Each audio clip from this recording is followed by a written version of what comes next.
Officers Matthew Severe and Robert Treese, and Reserve Officer Jacob Emig, all from the Kansas City, Missouri Police Department.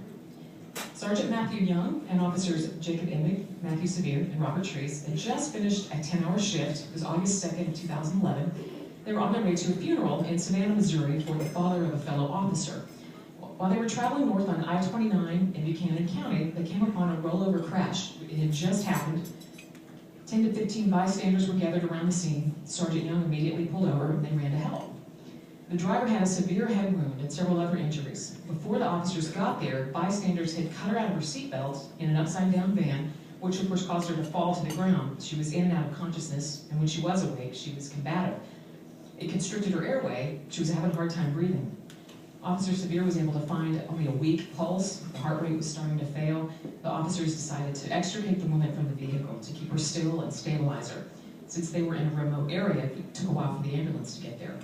They got the woman out. They performed first aid on her, and they also saw 2 car seats had been thrown from the vehicle. So they asked the bystanders to start searching the area for any children who may have been thrown from the minivan.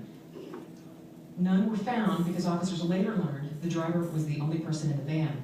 An ambulance arrived. They transported the seriously injured woman to a hospital, and eventually she recovered.